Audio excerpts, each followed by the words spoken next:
Moi, je vous garantis une chose, c'est quand on vient ici au cabaret, et qu'en plus de ça, au Don Camilo, on est à ces places-là. En principe, on s'en souvient, voyez-vous. Je veux de l'amour, de la joie, de la bonne humeur, c'est pas votre argent. Moi je veux crever, la main sur le cœur,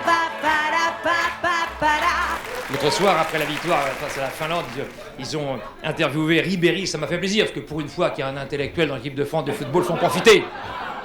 Moi je l'aime bien Ribéry, mais ne devient pas le filmer en gros plan. C'est affreux, il fait peur aux gosses, ils vont interdire les matchs au moins de 12 ans, c'est épouvantable. Il ferait mieux de le filmer au niveau des genoux, tout le monde sait que c'est par là qu'il réfléchit, non mais c'est vrai. Pendant qu'on fait les chambres, le matin au Sofitel, dorénavant les membres du petit personnel, même quand ils croient entendre une plainte étouffée, ne se laissent plus surprendre et disent d'un air blasé: c'est encore le Dominique qui culbute une domestique, ça ne va pas durer longtemps, l'avion pour Paris l'attend. Il y a une belle hôtesse dans la queue, mais ce sera le contraire d'ici peu. Mais vous la connaissez, c'est. J'en aurai jamais assez. Cessez de répéter tout le temps.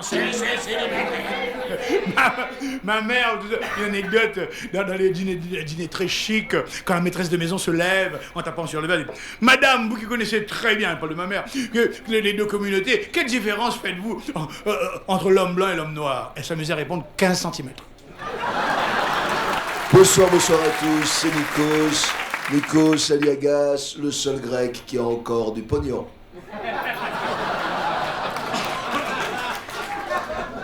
La musique est bonne ce soir, la musique sera encore meilleure dans les mois qui viennent avec une actualité musicale fournie.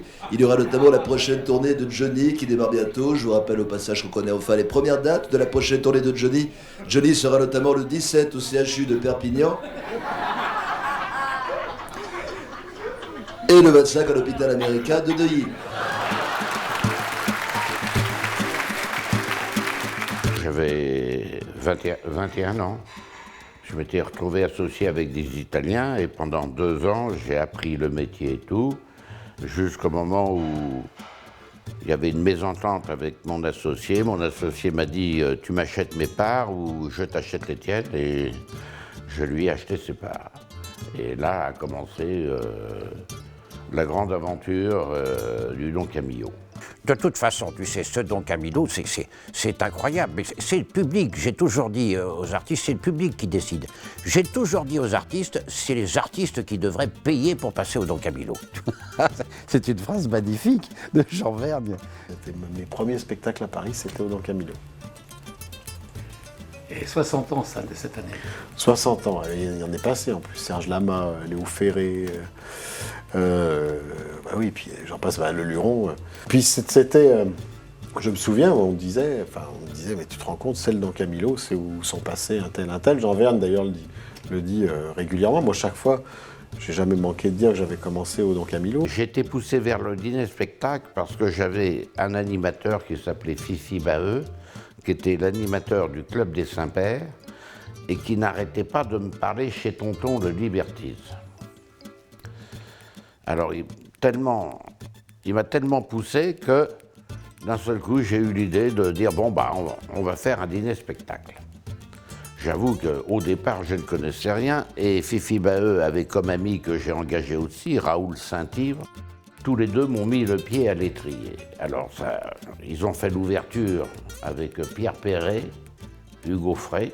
Le succès n'est arrivé malheureusement que fort tard. C'est arrivé en 69 avec Thierry Le Luron. Ah, Le Luron, ça a été vraiment, quand il arrivait, non, faut pas me disputer, Colette, non, je vous assure, je le ferai plus. Thierry Le Luron. Mon Dieu, qui m'a amusé celui-là. Il m'en a fait voir toutes les couleurs aussi. Thierry Le Luron, lorsqu'il est venu au Don Camillo, 17 ans et demi, je devais déjà à l'époque avoir Amadou, Lama, enfin, disons déjà des grosses pointures. Et quand je voyais ce gamin me demander de passer, je l'ai invité pendant au moins une dizaine de jours. Il ne buvait pas d'alcool, donc il prenait des jus d'orange ou Coca-Cola. Et je ne sais pas pourquoi, je restais assis avec lui. Il disait, mais donnez-moi 10 minutes. J'ai dit, mais vous voyez pas mes vieux éléphants? Hein? Vous êtes jeune encore, ça. Et il a insisté, il était obstiné, pugnace. À la finale, pour m'en débarrasser, je l'ai fait passer. Je l'ai fait passer, mais je me suis demandé, ce public de seniors, leur réaction, ils viennent pas pour voir un gamin sur scène. 3 minutes après, il n'avait plus besoin de personne, ni du Don Camillo, ni de Paul Lederman, il était devenu star. On va laisser m'élancer mon être comme une variation dans la mer. De tous les cas de temps, je suis vraiment pauvre, Charles Aznavour premier. Sous aucun prétexte, je ne puis vous chanter mes textes dans le puits. Il y a des rimes qui riment sans rime ni raison. J'ai la rime belle, mais elle est rebelle. Et je passe ma vie à regarder en l'air, à chercher dans le ciel une note ou un verre. Et des vers sur la lune. Pas besoin d'appeler. Enfin, il faut dire qu'il était quand même déjà exceptionnel. C'était un garçon travailleur, d'une rigueur, mais d'une gentillesse. Et Thierry m'avait dit un truc, il m'avait dit, tu sais, parce que je l'avais accompagné 2-3 fois au Donca après, et ce qui me surprenait toujours, enfin surprenait non, mais si, parce que c'est quand même une star, il allait dire bonjour en cuisine et tout. Et je lui dis, mais qu'est-ce que t'es sympa? Il me dit d'abord, Thierry, t'es comme ça, toi. Il me dit, ce sont des gens que j'aime bien. Et il me dit, en plus, dans un cabaret, l'important, c'est d'être bien avec les serveurs, parce qu'ils peuvent te foutre un beans pas possible pendant que tu passes. De tous mes artistes, de très loin, pour lui, il avait une telle sympathie pour moi que c'était pratiquement le père. Et même, il avait dit une fois chez Castel, si Jean Verne était plus jeune, ne l'attaquait pas, ça aurait été mon mec. Un jour, tu verras, au rang d'un royaume, le patron s'appelle Bruno. Lundi matin, le canard était toujours vivant, on ne peut pas le retrouver, on le cherche partout, c'est monté sous le tupel. La liberté, longtemps je t'ai gardé comme une terre. C'était une toute petite salle. Il y avait 50 places au rez-de-chaussée. Les artistes chantaient aux tables et étaient payés par les pourboires des clients. Et j'ai eu la chance à l'époque d'avoir des gitans, Saran Ferré et Matelot Ferré, des cousins de Django Reinhardt, qui ont débuté le succès du Don Camillo, où la clientèle était extraordinaire.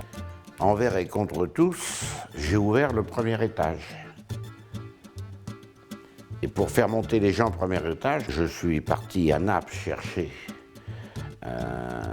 2 artistes italiens qui ont fait ma fortune. Précurseur, parce qu'en effet, il y a 60 ans, c'est le Don Camillo qui a permis à beaucoup d'autres endroits d'exister. La main au panier, bien sûr, mais il y en a eu tellement d'autres. La Belle Époque, Rive Droite, le Port du Salut, chez Félix, bien entendu, et puis quoi encore chez ma cousine. Et il y a eu énormément comment dirais-je, de cabarets qui se sont inspirés, en effet, du succès du Don Camillo, il y a 60 ans. Et donc, il fallait avoir quand même, je te dis, cette idée extraordinaire et puis l'audace, parce qu'il fallait quand même avoir l'audace à l'époque. On ne savait pas du tout si ça pouvait marcher ou pas marcher. Hein. D'ailleurs, dans les premiers qui sont venus par ici, simplement déposer leur guêtre, t'avais Manitas de Platas, Enrico Macias, bon, et ça jouait de la guitare et ça chantait, mais c'était pas préposé réellement à être un spectacle d'humoriste au départ. Alors tous les autres sont arrivés derrière et après ça frappait à la porte. Parce que c'était incontournable. Il fallait passer par le Don Camillo pour se faire connaître. Et il y en a beaucoup, bien entendu, qui arrivaient de province. Et c'était là où il fallait sonner, quoi. Je suis arrivé à Paris au mois d'août et j'étais en levée de rideau. Il me regardait un peu interloqué. Et je me souviens même qu'un soir, il y avait des Japonais, mais comme il n'y avait personne l'été à Paris, ils avaient quand même pris des Japonais. Donc j'avais joué devant des Japonais qui n'avaient rien compris. Mais ça forge, hein, Ça a été une très bonne école. Moi, j'ai un bon souvenir, parce que même si on travaillait beaucoup, c'était quand même mes débuts, donc on se souvient toujours de ses débuts. Sans l'avoir voulu, il y a eu une compétition entre artistes qui s'est établie. C'est-à-dire que chaque artiste étant très bon, était toujours inquiet avant de passer, parce que celui d'avant avait eu un tel succès qu'il fallait qu'il aille faire au moins autant, si ce n'est plus. Donc on a créé une compétition entre eux, et à tel point que c'est avec plaisir que des gens comme Bernard Mabille, Pierre Douglas, Olivier Lejeune, Jean Roucas passent. Pas pour le cachet. Leur vrai cachet, c'est le passé et l'applaudissement. Parce que le vrai cachet de l'artiste de cabaret, c'est l'applaudissement. Si on dit à un artiste, on va te siffler, t'as 100 €, où tu vas être applaudi et tu passes gratuitement, il va dire, je veux être applaudi. Mais j'ai tout appris là-bas. Et j'y pense, hein, quand je suis sur scène aujourd'hui, très très souvent je pense au Donca. Je me dis, mais c'est quand même grâce au Donca et grâce à la clémence de Jean Verne que j'en suis là, quoi. Hein, j'ai tout appris. Il m'avait dit, c'est un formidable raccourci. Et c'est vrai, quoi, c'est vrai, parce que les gens de cabaret, en général, ne sont pas des gens qui ont fait des écoles de théâtre, ou des machins comme ça, c'est de l'autodidacte pur, quoi, hein, pur et dur. Et je me souviens d'une réflexion de Jean, il m'avait dit au début, alors que j'étais très très très mauvais, mais vraiment, il m'avait dit, tu verras, ça marchera un jour, parce que les femmes lèvent le nez de leur assiette. Et il m'avait dit, c'est la femme qui fait le public, et je crois qu'il a raison. Parce qu'il m'a dit, c'est la femme qui entraîne le mec au théâtre, au cinéma. Il me dit, si tu arrives à plaire aux femmes, à faire rire les femmes, c'est gagné. Faites-vous l'amour? Oui. 3 dans la salle. Alors, pour faire l'amour écolo, il faut choisir un ou une partenaire qui porte des sous-vêtements écolos. Soutien-gorge en fibre de bambou. C'est ce que vous avez, madame? Avec ça, vous n'avez pas intérêt à aller visiter les pandas du zoo de Beauval. Le panda est très attiré par le bambou. Dis donc, moi je croyais que la Chine nous les avait filés, les ours. Pas du tout. 1 million d'euros par an, c'est pas dégueulasse par les temps qui courent? 1 million pour 2 pandas, ça revient moins cher de louer 2 pandas chez Hertz. Le danger du Don Camillo pour l'artiste, c'est qu'ils sont tellement bien, qu'ils rentrent chez eux en ayant triomphé, en ayant les applaudissements dans les oreilles et tout, qu'ils s'installent comme des fonctionnaires. Ils sont bien, ils existent. Et c'est un peu ce que j'ai fait pour Laurent Gérard, quand je m'en suis séparé, qui avait vraiment un triomphe, c'était comme Thierry Deluron. Et j'ai dit, Laurent, tu vas m'en vouloir, je t'arrête. C'est une mauvaise image, mais pour cause de talent. J'ai appris mon métier, je le redis.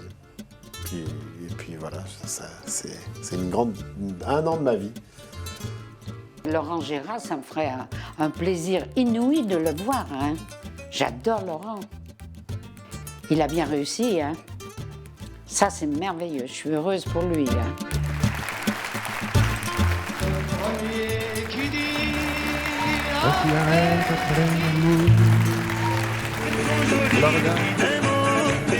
Ça fait pile 1 an maintenant, pratiquement jour pour jour, qu'on a tourné la page Chirac.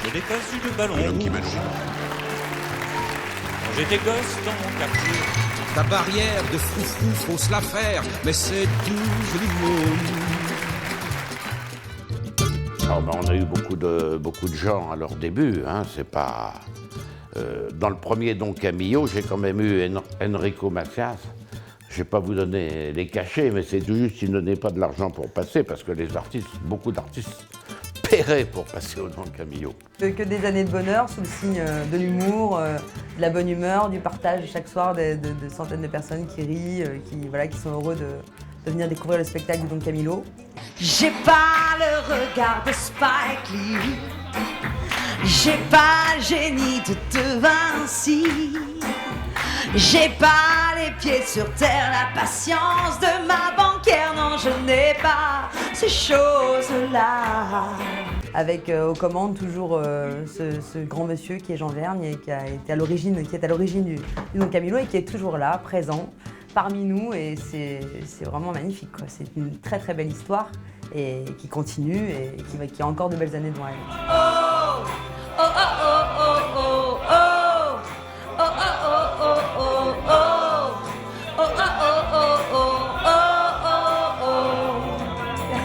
J'espère que dans 60 ans, j'aurai certaines réponses, mais quoique, je pense que nous, les artistes, on est des éternels insatisfaits.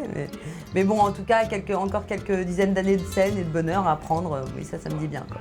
Ça me dit bien. J'ai pas fait le cabaret de papa, où il fallait un chanteur, une chanteuse, un visuel et tout. Je me suis uniquement occupé du talent et des artistes applaudis. Le Don Camillo, c'est un petit Olympia, voilà, on pourrait dire ça comme ça. D'ailleurs, j'en parlais avec Arnaud Delbar, qui est le patron de l'Olympia il y a pas longtemps. Et on avait pourquoi pas d'ailleurs dans l'idée éventuelle de faire pour les 60 ans du Don Camillo, le Don Camillo à l'Olympia. Faut quand même pas oublier que tous les artistes qui sont passés par ici et qui ont eu du succès, bien entendu, ont fait l'Olympia d'ailleurs. Si tu veux, le véritable critère, c'était de passer par le Don Camillo et ensuite, comment dirais-je, la jonction suivante, c'était évidemment l'Olympia. C'était l'étoile suprême. Je pense que il est d'utilité publique. Voilà, comme il n'est pas remboursé par la sécurité sociale, c'est dommage parce que moi j'ai vraiment eu des bons moments dans cet endroit magique qui est un espèce de temple, hein, on peut le dire maintenant, avec les années du musical et où j'ai eu la chance de jouer, mais c'était pas gagné parce que j'avais fait beaucoup de cabarets pendant presque 10 ans et je n'étais jamais passé au Don Camillo. Au bout de 5-6 ans, je n'étais jamais passé au Don Camillo, j'avais fait tout le cabaret de Paris et je ne m'étais jamais produit dans ce qu'on appelle entre nous, dans le jargon des artistes parisiens, la Rolls-Royce des cabarets. Le changement, c'est maintenant. Le changement de président. Le changement de président de la République, c'est maintenant. Je sais, je fais des gestes qui n'ont rien à voir avec ce que je dis.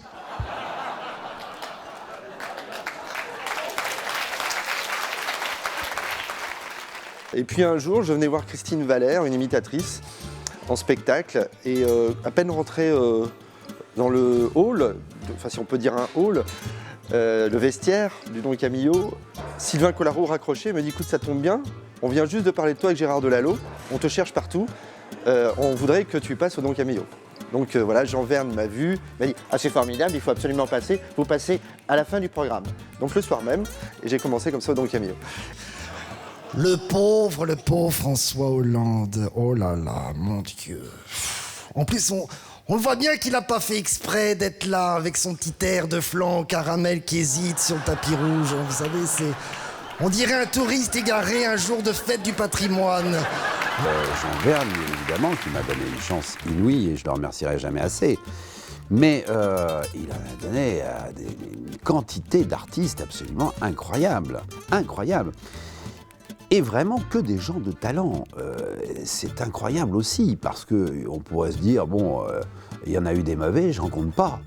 Tous ceux qui sont passés par ici, ils avaient vraiment du potentiel. J'étais pas là tout à fait au début, mais je me dis, comme le temps passe, parce que lorsque j'ai débuté au Don Camillo, le Don Camillo avait 24 ans. Ah, moi j'aime bien Carla. Ah oui, alors on a dit qu'intellectuellement elle n'était pas de niveau pour être formidable, ça n'est pas exact. J'ai lu une interview d'elle il y a quelques semaines dans Elle, d'ailleurs un magazine que je n'achète jamais, mais enfin, quand j'ai vu en couverture une photo de Carla, il y avait marqué 1,05 €, j'ai dit je peux me la payer quand même, alors je l'ai acheté. On a bien vieilli ensemble, puisque j'ai démarré en 1977, grâce à Thierry Leluron qui m'a amené sur cette scène, et puis après je me suis débrouillé. Alors c'est, je crois, un honneur et un privilège, et puis une responsabilité de passer sur une scène aussi mythique que le Don Camillo. Elle s'est fait faire un petit, par le petit, il ne peut pas se faire un grand, et donc, c'est une petite d'ailleurs en l'occurrence. Et alors, j'ai bien aimé parce que quand elle a su, Carla, qu'elle était enceinte, elle a dit qu'elle était contre les tests ADN, je la comprends. Imaginez qu'elle ait mis au monde 2 jumeaux, un qui ressemble à Strauss-Kahn, l'autre qui ressemble à Fabius, hein? Il est aujourd'hui, en 2013-2014, le dîner-spectacle de référence à Paris. Et un dîner-spectacle de référence à Paris, c'est un dîner-spectacle de référence pour toute la France. C'est vrai que toutes ces provinces de France, ils se réunissent, c'est des CE, c'est des entreprises, bref, ils viennent ici en groupe Et bien entendu que dans leur voyage, dans le séjour qu'ils font à Paris, pour visiter Paris, eh bien, c'est incontournable. Ils viennent ici, au cabaret. C'est pas forcément parce qu'ils ne connaissent pas forcément d'ailleurs l'affiche du Don Camillo ce soir-là, les artistes changent. Ils viennent ici pour venir au Don Camillo, pour voir, pour faire le dîner-spectacle. Il y a de la joie. Bonjour, bonjour les hirondelles, il y a de la joie. Mais de tous ces démons, de tout temps, de tout âge. Le vieux faubourg tout chargé d'amour, près du pont de la Villette. Un soir de moi-même. Il a hérité d'une très belle officine. Ou alors demain. Alors, Don Camillo, déjà, c'est pas du tout l'opérette. Alors, j'ai eu le malheur un jour de prendre Guettari. Ça a été le bide. Deuxième bide, parce que j'avais été très ami avec Daniel Evenou. Et lorsqu'elle a connu Jacques Martin, elle me l'a fait prendre pendant 3 mois. Et qui m'a coûté la peau des fesses. Dramatique, parce que la clientèle du Don Camillo, c'est pas la clientèle de Jacques Martin. Et après, le troisième, mais ça c'était une erreur de ma part, c'était Léo Ferré. Léo Ferré que j'ai pris au moment du salon de l'auto, évidemment. La clientèle, cette clientèle-là, ne pouvait apprécier Léo Ferré. Mais qui avait qui sur scène était formidable, extraordinaire. Hein. Le problème, c'est qu'on a un président normal. Alors qu'est-ce qu'un homme normal? Un homme normal, on lui donne des surnoms, lui il a été gâté, rappelez-vous, avant c'était Flamby. Bon, maintenant, dès qu'il allait quelque part, tout le monde se lève, c'est Danette. On a dit qu'il était mou, attendez, il a fait un enfant naturel à Anne Hidalgo. Julie Gaillet, Trierweiler, 4 enfants à Ségolène, tout ça avec sa petite boîte à outils. J'ai commencé ici en 72, donc ça va faire mes 42 ans. Donc voilà, il me manque 18 ans pour être là depuis le premier jour. Bon, grâce à Jérôme Cahuzac, un modèle d'honnêteté, de vertu, incroyable, il s'est acheté une nouvelle voiture, vous avez vu, une Ford Focus. Mais il a tellement menti que même dans ses assurances, on l'a supprimé sa franchise. À l'époque, il y avait 8 artistes. Je me souviens, j'ai le comment faire respecter, j'ai levé le torchon, hein, ce qui veut dire passer en numéro 1. Et il y a eu pendant, presque 40 ans, Colette. Colette qui était la vestiaire qui était là, vous voyez, à ma gauche, sur l'épaule. Tous les soirs, elle était là. Elle nous engueulait, on était en retard. Elle faisait la vie des artistes. C'est vrai? On parle encore de moi? Ils pensent pas que je sois morte, non? Encore. C'était un honneur de passer au Don Camillo. C'était la Comédie Française du Boulevard, avec la Tête de l'Art qui a disparu depuis. Et c'est vrai que c'était les 2 cabarets que tout humoriste visait. Et parce que d'abord, dans le Pariscope, il y avait des gros pavés publicitaires, il y avait votre nom qui était affiché, et puis des noms, vous étiez à côté de Serge Lama, à côté de Thierry Leluron. Donc c'était très valorisant. Quand je pense au destin de Jésus, qui est né à Bethléem, tout le monde le sait, en Palestine, tous les prénoms, c'est Farid, Aziz, Mouloud, Youssouf, Abdel, Mohamed. Et lui, il avait 12 copains qui s'appelaient Pierre, Paul, Jacques. Dis donc, si ça, c'est pas des gens bien. Ceux qui, par contre, ont toujours remarquablement marché, ce sont les artistes de théâtre. Alors, celui qui m'a amené le plus de monde, c'était Robert Lamoureux. Robert Lamoureux était un phénomène. Mais par contre, le bruit d'une cuillère, il arrêtait son spectacle. Et là, il y a une anecdote amusante. C'est que comme j'avais le Club des Saints-Pères et je me trouvais souvent au Club des Saints-Pères, je vois Robert Lamoureux descendre. Je dis, Robert, qu'est-ce que je t'offre? Il me dit, mais on t'a rien dit? J'ai dit, non, on n'a rien dit. Ils t'ont pas dit que j'avais fait que 1 minute là-haut? Bon, j'ai dit, écoute, Robert, t'es chez toi. Du moment que je peux t'afficher, tu fais venir le monde. Le reste, c'est ton problème. Hein, Il est resté bouche bée. Il a une adoration pour les artistes. Il a vraiment une passion pour les artistes. Et alors, il a une générosité tout à fait extraordinaire que tu peux venir manger. Tu peux vraiment, les artistes font un peu ce qu'ils veulent. Ça, on ne peut pas dire autre chose. En revanche, depuis 60 ans, c'est vrai que sur les cachets, il était un peu plus réservé. J'ai commencé à bosser au cabaret, il ne faut pas le dire fort, ici, au Don Camillo, en 1978. J'avais déjà 2 ans d'apprentissage dans un cabaret de la rue Mouffetard, chez Félix, quand j'ai débarqué au Don Camillo. Rappelez-vous, un peu avant les vacances, quand il y a eu des inondations dans le sud-ouest, qui le gouvernement a envoyé pour les inondations? Delphine Bateau. C'est bien un bateau quand il y a des inondations. Elle a coulé depuis d'ailleurs. Hein. Non mais, allô quoi, je veux dire, le jour où il y aura des incendies de forêt, ils enverront Michel Sapin, tu vois. Michel Sapin, lui, c'est le ministre du Travail. Ça aussi, c'était une belle idée. Mettre un sapin au boulot, bravo les mecs. À cette époque-là, c'était pas toujours facile. Je passais derrière des bulldozers du cabaret comme Jacques Méran et j'arrivais avec des choses encore un petit peu fraîches, encore un petit peu poétiques. J'ai appris à me muscler au Camillo. J'ai fait mes gammes. Voilà qu'une soubrette vient dans la salle de bain pour changer les serviettes et ne se doute de rien. Lorsque sa main légère décroche le peignoir, elle découvre une patère d'une forme un peu bizarre. C'est encore le Dominique qui fait sa culture physique et qui dit la bouche en cœur, passez-moi l'aspirateur. Ça va peut-être faire du dégât, mais je m'en fous, j'ai de bons avocats. Dans les années 80, ça commençait à être un spectacle bien rodé, parce que c'était un petit peu le Don Camillo, un petit peu le Caveau de la République qui ont été mes universités. Mais certaines femmes socialistes disent pour un économiste, ils se dépensent un petit peu trop, car dans ce parti de macho, la rose a fané dans le poing. Ils n'ont plus que l'épine dans leurs mains. 60 ans, ça fait un beau parcours, hein. Beau parcours, et puis surtout une invention géniale. Parce que, il y a 60 ans, la tradition de cet endroit n'existait pas. Don Camillo, ça, c'est avec mon associé italien. Ils avaient 3-4 noms à donner. Vous appelez ça les amandes zérones, et ils citent Don Camillo. Et tout de suite, j'ai eu le réflexe, parce qu'à l'époque, les vedettes avaient un impact sur la clientèle énorme, où il y avait une star qui allait, tout Paris suivait.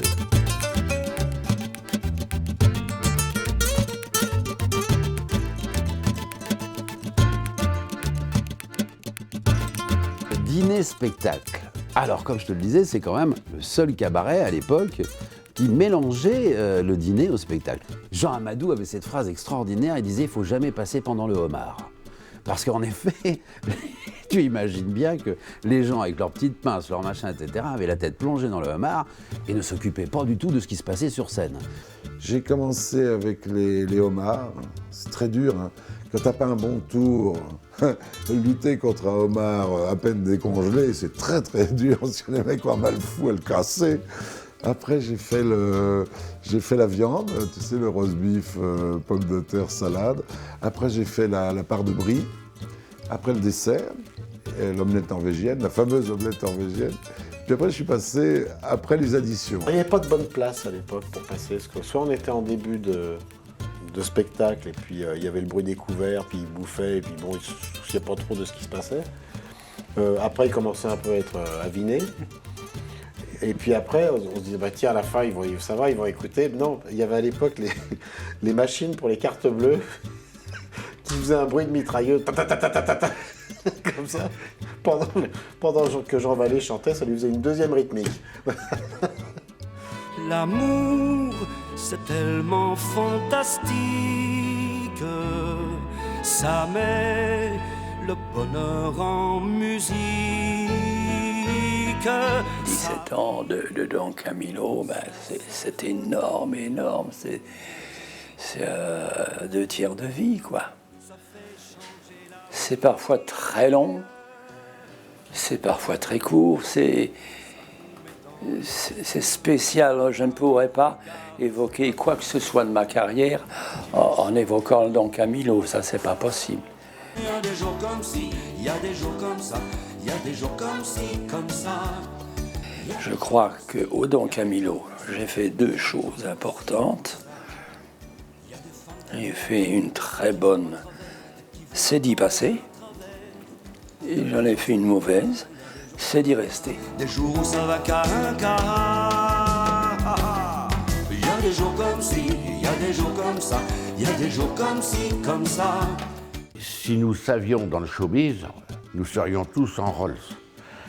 Il faut bien savoir que quel que soit le talent de l'artiste, et c'est ça l'intérêt du Don Camillo, c'est que quand le public ne connaît pas un artiste, il faut qu'il soit vraiment très bon pour être applaudi et pour rester au Don Camillo.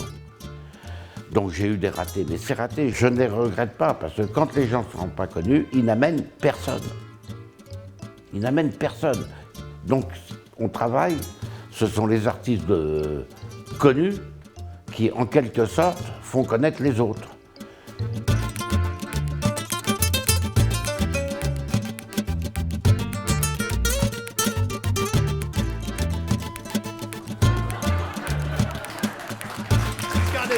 Fut un temps donné 10 000 francs à chaque immigré qui partait. Mitterrand, 20 000. Sarkozy, 10 minutes.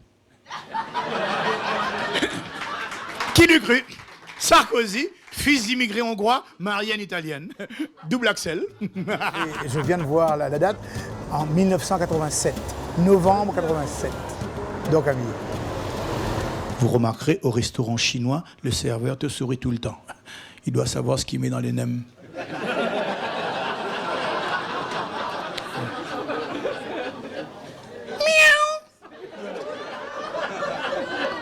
Quoique 30 millions d'amis chez eux est une émission culinaire, n'est-ce pas? Un jour, je vais dans un lieu où il y avait de la musique et il y avait un orchestre. Et moi, je faisais mon petit truc comme ça. Je voulais me reconstruire, donc aller manger et boire, c'est tout ce que je demandais. Arrive un groupe avec un monsieur aux cheveux argentés et il foutait un petit peu la fête. Il faisait la fête très fort. Et je vais sur la table avec mon doigt, je tape sur le verre, je dis. Écoutez, il y a un artiste sur scène, si ça continue comme ça, je crois que ça va mal se passer. Le plus drôle, ce fut Debray. En première mouture, c'était vous qui deviez aller au commissariat pour dire que l'immigré s'en allait de chez vous. Après, c'était l'immigré lui-même qui devait se déclarer partant dans un commissariat. Suicidaire. Monsieur le commissaire, je suis venu te dire que je m'en vais. Et tes larmes ne pourront rien changer. Au vent mauvais, yo. Un immigré dans un commissariat de son propre gré. T'as déjà vu un crocodile demander une maroquinerie? C'était Jean Verne. Et après, il me dit, c'est exceptionnel, vous n'avez rien. Vous n'avez rien sur scène. Et effectivement, je partais de rien, si je défaisais la pelote de laine. Et il me dit, vous allez... Don Camillo? Il dit, oui. C'était mon rêve, le Don Camillo. Je lui dis, je remplace qui? Il me dit, Jean Madou, je vais le payer comme lui. Il me dit, oui. Et il passe en dernier, il dit, je vais passer en dernier comme lui. Couleur, café, que j'aime ta couleur. Tout le monde, tout le monde, tout le monde. Couleur, tout le monde. Café, que j'aime ta couleur. Tout le monde a chanté couleur café, que j'aime ta couleur café. Quand je pense que parmi vous, il y a 33% qui sont prêts à voter pour le Front National. Et il m'a tout donné, il m'a tout permis, et il m'a dit cette belle phrase. Le premier jour, il y a des gens qui partent, parce que mon discours était très très dur. Il y a un moment, il me dit, ne me faites pas partir plus de 51% des gens. Je vous donne un mois pour réussir ce coup-là, donc ça fait 25 ans que j'y suis. Il y a eu des artistes qui font très très long, et notamment que j'ai encore maintenant, c'est Mathieu, et qui me demande, qui est normal, au bout de 20 ans, une augmentation. Je lui dis, mais Mathieu, il n'y a aucun problème. Tu me fais une demi-heure en moins, et je te donne le même cachet, tu vois, l'augmentation, 50% d'augmentation.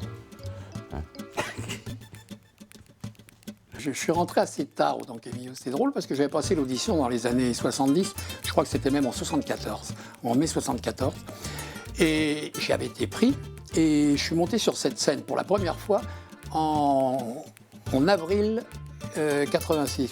Les chansons portugaises s'appellent des fados. Là, j'étale un peu ma culture parce que je le sais depuis peu, je vous en fais profiter. On m'a mis le câble. À la télé, vous comprenez tout de travers quand même. On m'a mis le câble à la télé. 131 chaînes de télévision, dont 2 chaînes portugaises. Pourquoi 2? Je ne sais pas, parce que déjà une, je n'aurais pas regardé. Mais 2, c'est de la gourmandise. Hein. Il doit y en avoir une pour faire chier l'autre. Enfin bon, toujours est-il que maintenant, quand je rentre un peu maquillé le soir, je me les mets. Les chaînes portugaises, hein, ils ne sont pas comme nous. Hein. Ils sont extrêmement différents. Bon, nous, par exemple, en France, la nuit, à la télé, on regarde des films.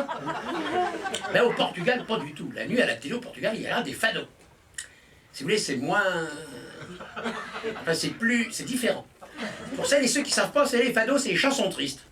C'est chanté par des veuves sur des porte-portes avec des fichus noirs sur la tête. Des gonzesses habillées dans des rideaux. Ta chemise à côté, c'est une rigolade, hein, mon garçon. Vous voyez, il a fallu 12 ans. Et c'est pas qu'ils réfléchissaient pour savoir si j'avais du talent, hein, non. Et le problème, c'est que c'était très encombré. Il y avait beaucoup d'appelés, peu d'élus. Et les gens qui étaient sur cette scène n'avaient pas du tout envie de la quitter. Et ça, je peux le comprendre, parce que quand je l'ai vécu, moi, après, c'était un peu mon cas. Hors d'âge! Pas les rideaux, les gonzesses, hein. Et alors des nanas qui font exprès de chanter en portugais pour qu'on comprenne pas ce qu'elles disent. Et alors je comprends pas ce qu'elles disent. Il y a 3 semaines que j'ai le câble, tu penses bien que j'ai pas eu le temps d'apprendre le portugais. Donc le sens littéral des chansons m'échappe totalement. Le sens général, je crois que c'est des gonzesses qui ont du mal à se faire tirer, puis c'est ce qu'elles chantent, pour que ça soit aussi triste. Alors, si vous voulez, mon fado à moi, il sera ni en fa ni en do, il sera en sol. C'est un fado en sol.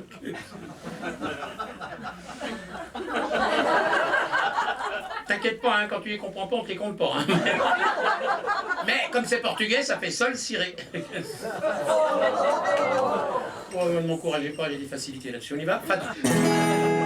La concierge du 22 est fille mère, et quand on lui demande qui est le père, elle répond embarrassée. Mais quand je fais les escaliers, il n'y a pas le temps de me retourner. Un dîner-spectacle à Paris qui tient le haut du pavé pendant 60 ans, avec la même direction, ça c'est surprenant. Je me suis uniquement occupé du talent et des artistes applaudis. J'ai tout bouleversé. Comme j'ai tout bouleversé au niveau de la formule, c'est moi qui ai inventé le tout compris au cabaret. Le tout compris parce qu'à l'époque, le dîner-spectacle était quand même très cher, proportionnellement plus cher qu'aujourd'hui. Donc j'ai mis le champagne à volonté, toutes les boissons à volonté, et en fait, je vendais mon mètre carré. Le fameux dîner-spectacle, ça c'est Jean Verne qui en est le créateur, hein, il y a 60 ans. Avec les humoristes, bien entendu, les humoristes qui passent pendant le repas et qui continuent aujourd'hui encore de passer cette tradition. Enfin, c'est un mariage qui est consommé maintenant avec le personnel. Et comme je le dis souvent, le spectacle est aussi dans l'assiette. Ouais, j'ai débuté là-bas, chez Jean Verne, avec les ténors, hein, Bernard Mabille, Jacques Maillot, Olivier Lejeune, Serge Gnadot. Enfin bref, il y avait une bande qui était énorme. C'était de l'humour à tire-larigot, si j'ose dire, comme le dirait mon ami Nelson Montfort. Et donc, voilà, on se marrait, c'était tout. J'aime les filles de chez Castel, j'aime les filles de chez Régis. Le soir de la naissance de ma fille, Marine, j'arrivais la main au panier, que tu connais bien, et je ne sais pas comment, mais le mot est passé. Tout le monde savait que Marine était née ce soir-là. Et au moment où j'arrive sur scène, au lieu de m'accompagner normalement, Armand Mottard chante « Marine est là ». Alors évidemment... Marine est là et reste encore dans mes bras. Il y a un moment où c'est assez émouvant, où je reviens après mon concert de la gorge et où tous les comédiens viennent me voir avec une énorme gentillesse. Ça, c'est un super moment. Quand on traverse cette maladie-là, où tu as le droit de mourir, ben, tu es content d'être là. Hein. On est surtout content que tu sois resté. Ah, t'as pas changé, t'es toujours aussi con, toi. Que je t'aime, que je t'aime, que je t'aime, que je t'aime, que je t'aime, que je t'aime. Je voulais appeler cet étranger. J'ai un appartement à vendre. Quel genre? Masculin. Masculin. Ouais, une garçonnière. Ça a fait un tube. Petite fable de la Tonchaine que tout le monde connaît. Et pas ton laine, et pas Dans non. les balles populaires, l'ouvrier parisien.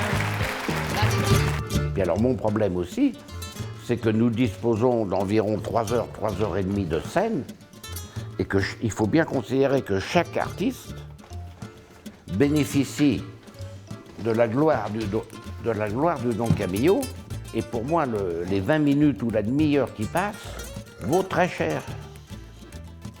Ce qui m'oblige à avoir quand même des gens connus, parce que le destin du Don Camillo, malheureusement, n'est pas de lancer de nouveaux artistes. C'est un raccourci pour ceux qui commencent à être connus.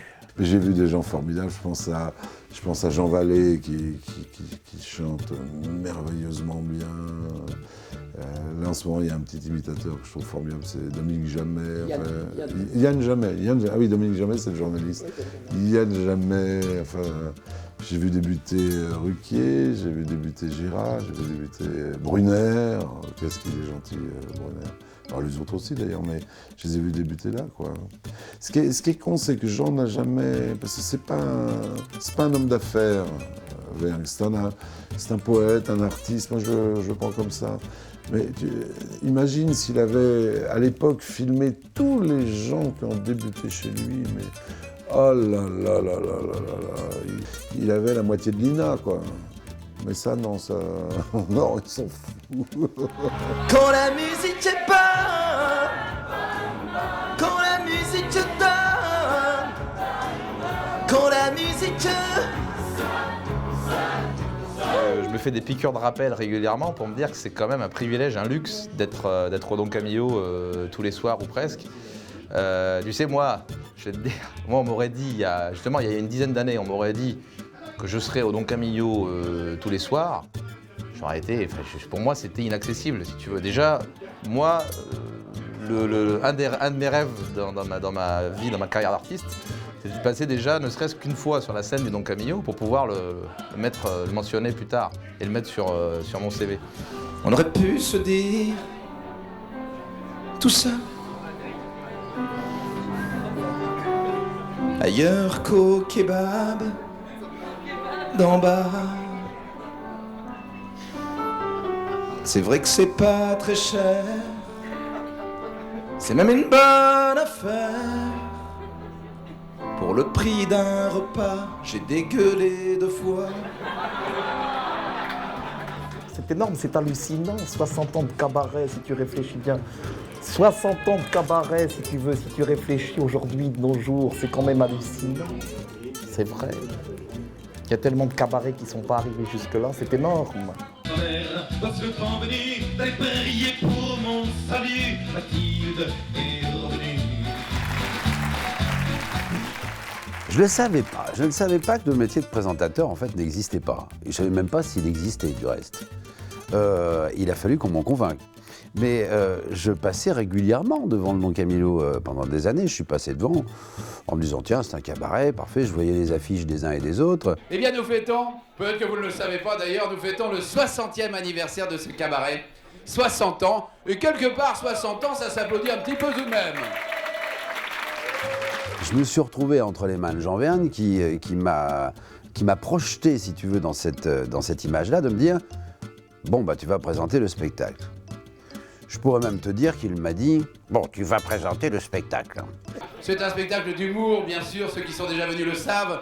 Mais nous avons toujours gardé depuis 60 ans une place pour la chanson. Et c'est comme ça que des grands noms sont passés par là. Oh, bien sûr, le grand Léo Ferré, qui a illustré son talent ici, Serge Lama, Michel Sardou, Enrico Macias. Beaucoup sont passés par là pour faire leur début, comme l'on dit. Et je suis monté sur scène. J'ai demandé tout de suite, et j'ai eu de la chance, j'ai demandé au public, j'aurais dit voilà, allez, on va mettre carte sur table. C'est la première fois que je présente le spectacle ici, il va falloir m'aider parce que je vous avoue franchement, j'ai un peu les chocottes. Et je suis tombé sur un bon public qui m'a porté, et puis les artistes m'ont beaucoup aidé bien sûr à passer ce premier pas. Je voudrais vraiment qu'on applaudisse le courage des quelques personnes qui se sont mises au premier rang. Parce que ça, c'est courageux. Ah ouais, oui. Oh là là, qu'est-ce que j'en ai pris des fou rire là-bas. Mon Dieu, qu'est-ce que j'ai été heureuse à Don Camillo. Ça me manque, hein. Ça me manque terriblement maintenant. Allô, c'est Don Camillo, c'est Colette Bamide. Tex, tu joues à 22h entre Laurent Gérard et Bernard Mabille. Ah, fais pas chier, c'est comme ça. Tac. T'es arrivé à 10h30. Qu'est-ce que tu fous là? Ah oui, Tex, bien sûr, Tex. Ah bah Tex aussi, je l'ai fait travailler. Tu m'as appelé. Ah, mais je croyais que tu venais pas. Bref, non, Colette, on se connaît maintenant, on est devenus des amis, mais les cabarets, c'est comme ça, ils nous appelaient pour des remplacements, ou pour, et puis après, quand on était programmé régulièrement, notre grande question, c'était où est-ce que je vais garer la voiture? Le Charles de Gaulle, tellement grand que quand l'avant est en guerre, l'arrière ne le sait pas. Ah, c'est un bordel. Alors, on a ressorti également une nouvelle petite tripotée de Zodiac, des petits Zodiac, les Manuel Valls. Très nerveux, très nerveux. Hop, part dans un sens, repart dans l'autre. Alors, très facile, hein, on a repris les Sarkozy, on a changé le nom, c'est le même. Hein. D'ailleurs, c'est tellement efficace, on va les mettre au départ de la route des Roms. Alors, bref, qu'est-ce qu'on a également comme bâtiment qu'on est en train d'essayer en ce moment? On a le Borloo qui voit la tasse, on a également le sous-marin DSK. Très beau sous-marin. Impossible de partir en plongée, on ne peut pas lui redescendre le périscope.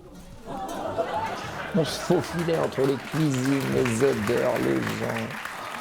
Mais que de souvenirs hallucinants, c'était hallucinant. C'était des torrents de rire. Voilà, les gens, ils se marraient à fond. Vraiment, ils se forçaient pas. Des torrents de rire. Moi, c'est le souvenir que j'en ai des cabarets. J'ai jamais autant fait rire les gens qu'au cabaret, quoi.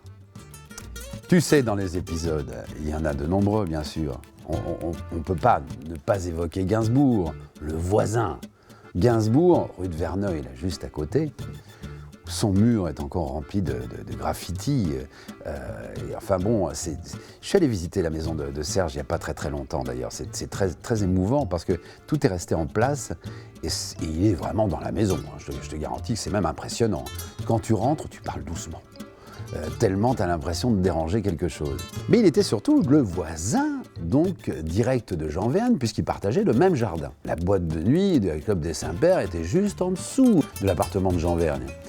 Et donc Serge, qui était un petit peu en retrait, plutôt que de faire le tour par la rue de Verneuil et de rentrer par la porte principale, ce qui doit être exactement la valeur de 40 mètres, avait suggéré à Jean Vergne de faire un tunnel de chez lui pour arriver directement dans la boîte de nuit pour se faire une entrée principale. Ça ne s'est pas fait, mais ça a été évoqué longuement.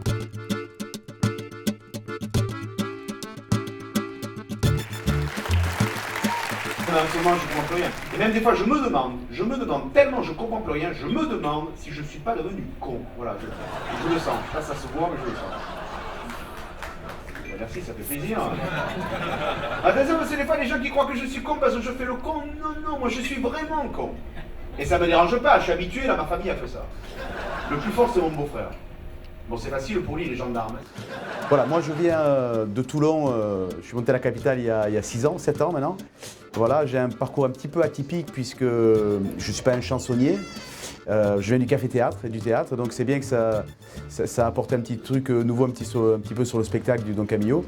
Et moi, cette scène-là m'a beaucoup apporté, puisqu'on joue quasiment tous les soirs. Et c'est vrai qu'en jouant tous les soirs, j'ai beaucoup appris sur la façon d'aborder les sketchs, de les travailler au jour le jour. Alors ma femme, des fois je suis obligé de lui mentir. Ça je sais, c'est pas bien, mais des fois je suis obligé. Quand elle me demande si je trouve qu'elle ressemble à sa mère, que je dis non, je mens. Quand elle me demande à chaque fois qu'elle sort de chez le coiffeur comment je la trouve et que je dis oh, c'est pas bien, je mens. C'est pas beau, c'est beau. Et voilà, puis c'est un endroit un peu magique, hein. Il est passé des grands et des très grands sur cette scène-là. Donc voilà, quand j'étais jeune, j'étais assez fan de Thierry Le Luron, voilà, ça fait un peu vieux combattant, mais c'est vrai que Le Luron, pour moi, c'était attaché au Don Camillo. Donc quand on m'a fait le plaisir et l'honneur de jouer au Don Camillo il y a quelques années, voilà, j'ai accepté avec un grand plaisir et un grand honneur. Je compte bien finir mes vieux jours de vieil artiste au Don Camillo. En général, c'est comme ça que ça se passe, hein. On démarre là-bas et on termine là-bas. C'est aussi bien le tremplin, hein, des nouveaux que parfois aussi la maison de retraite de ceux qui s'en vont doucement. Ah ben j'ai jamais rien fait, je débute. Hein. Je dirais, je suis sous le joug de mon ignorance. Et tu as passé le flambeau à Richard, ton fils. Oui, j'ai passé le flambeau, parce que ça fait quand même 20 ans, 25 ans qu'il connaît le Don Camillo, donc il en connaît toutes les astuces. Et il est même, ce qui est assez étonnant d'ailleurs, bien plus prisonnier du Don Camillo que moi. Parce que moi j'ai l'impression que tout ça c'est fait, c'est tout le monde qui a fait le Don Camillo, c'est pas moi. Essayez d'être harmonieux, parce que moi je dis toujours, je pense que pour être bien dans la vie, il faut être harmonieux avec son environnement. Alors c'est beaucoup de tolérance, et on a une chance quand même sur Terre que personne ne peut nous enlever, c'est d'essayer de faire du bien.